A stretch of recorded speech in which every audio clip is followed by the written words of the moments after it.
그래서 이제 캄보디아로 갈래, 방글라데시로 갈래, 네팔로 갈래. 근데 저는 이제 이 반장님을 택했죠.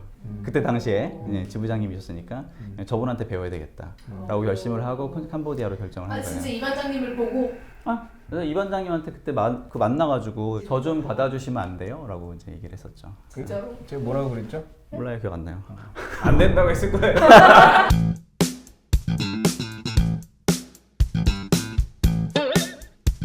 이제 기억에 저편에 놔뒀던 뭐 하나 생각이 확 났는데, 캄보디아를 나오는 때 마지막으로 우리 매니저들 데리고 CDP를 다 한 번씩 돌고, 아마 재균이도 있었을 것 같아요. 근데 그렇게 도는 과정에서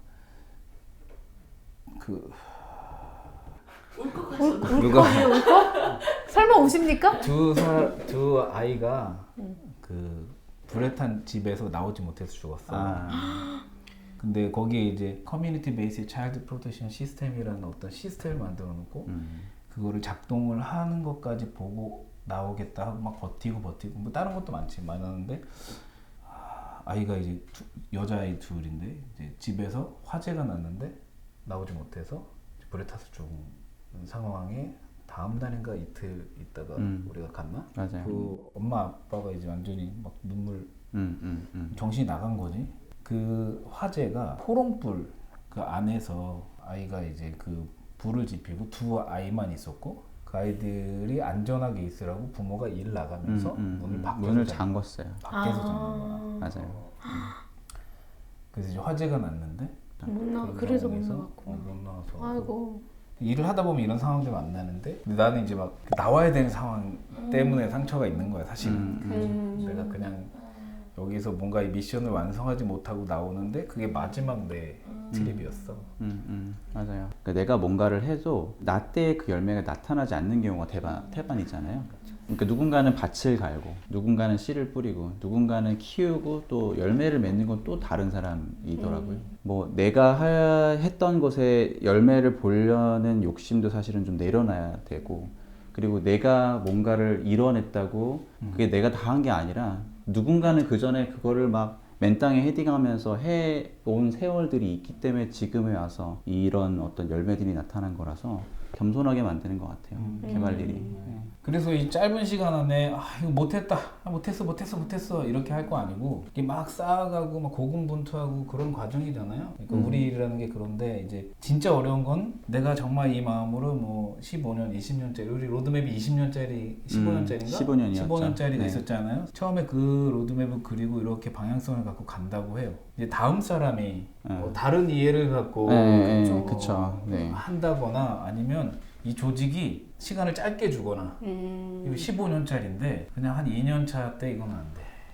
안 되는 일 하지 마 이러거나, 그렇게 했을 때는 이 일들의 성과가 누적되거나, 이 개발협력 현장의 프론트라인에서의 현장 활동가들의 이 노력들이 그냥 묻혀버리거나 그런 상황도 참 많이 있는 것 계속 같아요. 발생하고 있죠. 사실 이게 현실인 것 같아요. 지금 이제 와서 15년짜리 사업을 드라이빙 걸기에는 시대가 너무 많이 바뀌었다는 생각도 들어요. 그거를 기다려주지 않는 시대가 됐거든요. 개인적인 오너들도 그렇고, 특히 이제는 이제 펀드레이징 시장이 이제 줄어들면서 기업의 입김이 굉장히 커지고 있고, 또 국가가 가지고 있는 그 재원이라는 게 다 세금을 통해서 걷어진 돈들이잖아요. 그러다 보니까 텍스페이어들의 눈치를 안 볼 수가 없는 거죠. 지금 내 돈을 왜 국외에서 쓰겠다라고 하는 건데, 이게 우리가 이제 NGO라고 부르기도 하고 NPO라고 부르기도 하잖아요. 국가나 공공섹터를 제1섹터라고 부르고, 영리를 추구하는 민간 영역을 제2섹터라고 부르는데, 공공이 추구를 해야 되지만 공공이 하지 못하기 때문에, 또는 영리가 하고 싶어 하지만 사실은 그들의 태생과 맞지 않아서 할 수 없는 일들을 하는 영역이 제3섹터인데, 제3섹터가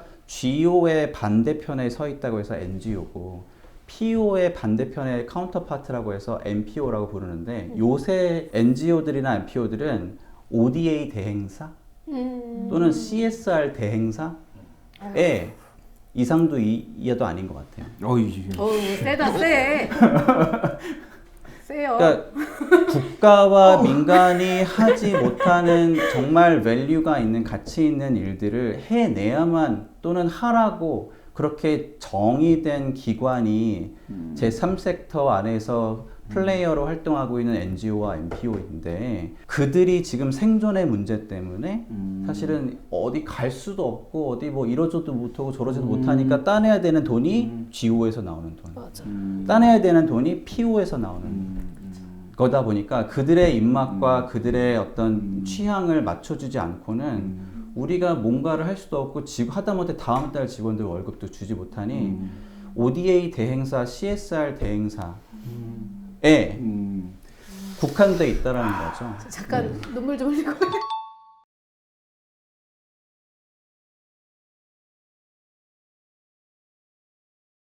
제가 뭐 세상을 변화시키겠어 라고 이 일을 하는 건 아니라고 생각해요. 세상을 변화시키려면 정치를 해야죠. 캄보디아를 변화시키고 싶으면 캄보디아에서 정치를 해야 되는 것 같아요. 근데 내가 정치를 할 수는 없잖아요. 국가가 사실은 해야 되는 일인데 국가가 그 수준에 오지 못했으니 누군가가 국가가 그 수준에 오르기까지 배제되고 생명을 잃는 사람들, 죽어 나가는 사람들을 한 명이라도 덜 배제되게, 한 명이라도 목숨을 살릴 수 있게끔 그 갭을 메워주는 일을 사실은 우리 NGO, NPO가 하고 있다고 저는 생각을 해요. 이게 어떤 세상을 바꾸겠다고 하면은 너무 괴리가 커서 그냥 꼬꾸라지는 것 같아요. 그거는 조금 접어놓고 좀 소박하게 내가 하고 있는 이 퍼즐 하나가 어쨌든 큰 누군가가 그린 큰 그림에서 변화를 만들어가는 좋은 기여로 작동을 한다면 그것에서 만족하고 감사해야 된다라는 생각을 저도 감사하지 못해서 하는 일이에요. 그냥 그걸 수긍하고 받아들이고 이제 감사하고 오늘 하루를 성실하게 살아가야 되는데 저도 막 욕심이 많아가지고 그게 잘 안 되거든요.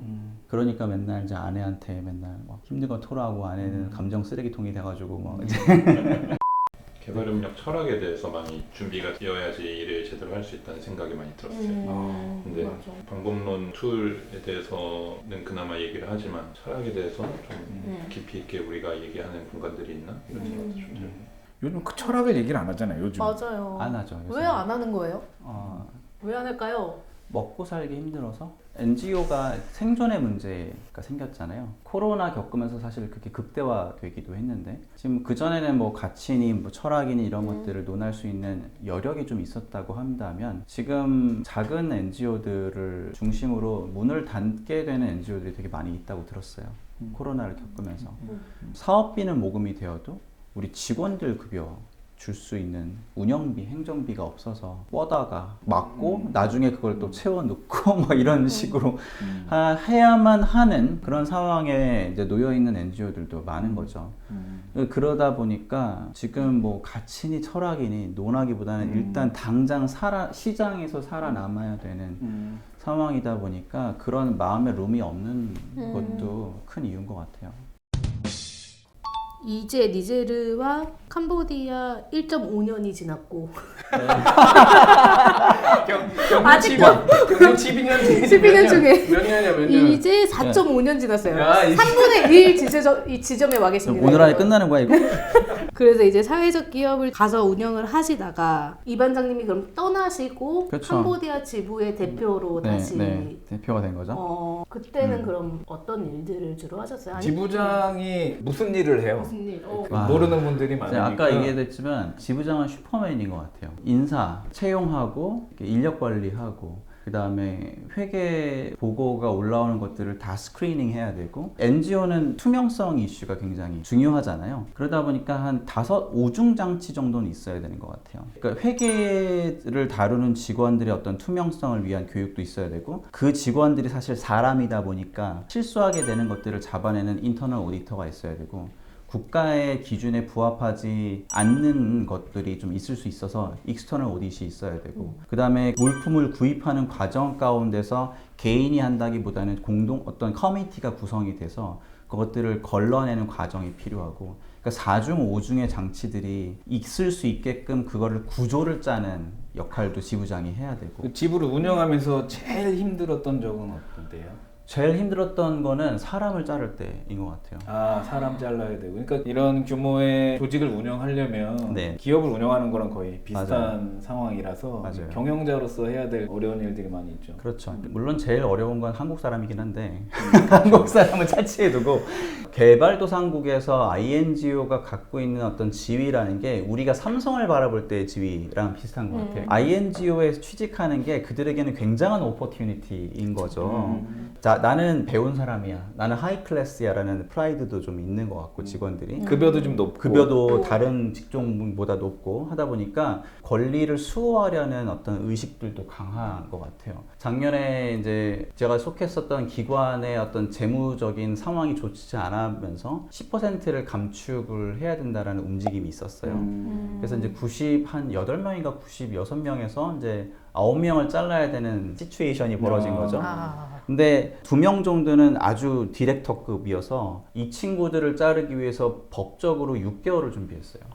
그들이 몰래 했었던 하지만 불법적인 일들 또는 기관에 해가 됐었던 일들을 계속 인포메이션을 수집하고 있어야 되는 거죠. 변호사랑 얘기를 해서 6개월 정도 뭐 2중 3중으로 안전장치를 마련해 놓은 다음에 권면을 맨 마지막 라스트 모먼트에 하는 거죠. 내가 이거를 들고 있다. 에비던스를. 하지만 오랫동안 같이 일을 했었던 입장에서 너희들에게 이제 어떤 불이익을 주고 싶지는 않다. 스스로 이제 나가는 게 제일 좋은 방법인 것 같다. 이런 식으로 설득을 해서 이제 2명을 잘랐죠. 그리고 뭐 스스로 이제 다양한 상황이 벌어져서 그만뒀음에도 불구하고 제가 채용을 추가적으로 하지 않은 경우도 있었고, 그래서 이제 1년을 거쳐서 한 8명을 잘랐어요. 근데 8명을 잘랐는데 이제 1명이 부족하잖아요. 그래서 저를 잘랐죠. 제 스스로. 9명을 채우기 위해서 10%를 몇 개월 준비하셨죠? 이거 1년 준비했어요. 1년 나 자신을 나 자르기 자신을 자르기 위해서 위해서. 그래도 미션은 컴플리트 했네요. 성공하고. 아, 그렇죠. 근데 그렇게 사람을 잘라가는 과정이 인간성을 훼손시키더라고요. 그랬을 것 같아요. 너무 힘들었을 것 같아요. 너무 힘들어요. 그리고 이게 세력들이 있잖아요. 와, 그 세력을 대항하기가 진짜 힘들어요. 정보를 그러니까 비공식적으로 모으는 맞아요. 그 과정이 정말 아, 마음이 그러면 마음이 진짜 너무 힘들 것 힘들어요. 같아요. 그러네. 그러니까 본의 아니게 사실은 그 정치 라인을 저도 활용해야만 되고 자르려고 했었던 그 직원들의 라인이 있을 거 아니에요. 거기에 이제 대항하는 라인들이 또 있을 거 아니에요. 그러면 아, 이들이 불의해 해가지고 이들의 손을 들어줬었거든요. 이들을 자르고 여기를 완전히 와해시켜 버렸어요, 제가. 네. 근데 제가 나올 때 보니까 얘네들이 쾌재를 부르더라고요. 그러니까 나는 이 지부가 올바른 방향으로 성장하게끔 기틀을 마련해 주자라는 취지로 이들의 손을 들어줬었는데 그냥 이들도 하나의 정치 싸움이었던 거더라고요. 또 다른 이익 집단인 거죠. 그러니까 사람들을 사랑하려고 갔는데 내 말이. 내가 하는 행위는 정반대 야. 사랑할 수 없고 결과적으로 보면 어떤 면에서 나도 이용당한 그들에게 그 지난한 과정을 겪고 나니까 내면이 상흔을 입었더라고요. 그래서 사람이 제일 힘든 것 같아요. 네. 어디서도 못 듣는 이야기. 정말 충분히 힘들 거라고 생각이 되고, 그리고 개발협력 현장씬에서 이런 게 있을까라는 생각 못 하시는 분들이 많을 거 아니에요. 어차피 사람이 일하고 여럿이 모여서 일하고 이런 어떤 조직의 틀거리가 다 현장에서 돌고 있으니까 당연히 그 조직의 책임을 맡은 사람으로서는 이런 일은 어쩔 수 없이 안 할 수 없는 거죠. 근데 이제 그런 일들로 인해서 조직을 관리하는 입장에서 일은 했지만 마음에 그 깊은 상흔이 남는 건 또 그렇죠. 네. 그것도 피할 수 없는 일인 것 같아요. 그럼 좋은 직원을 선발하는 게 참 중요하겠네요. 왜냐하면 한국인으로서 현장에 현지 활동가로 갔을 때 아무리 주니어라고 해도 사람들과 협업하고 관리하는 일을 하게 될 가능성이 높잖아요. 어떻게 좋은 사람을 뽑아요? 그거는 답을 모르는 것 같아요. 진짜 솔직히. 그러니까 그런 사람이 그 CV 종이에 적혀 있는 몇 가지 정보 가지고 어떻게 판별해 내겠어요.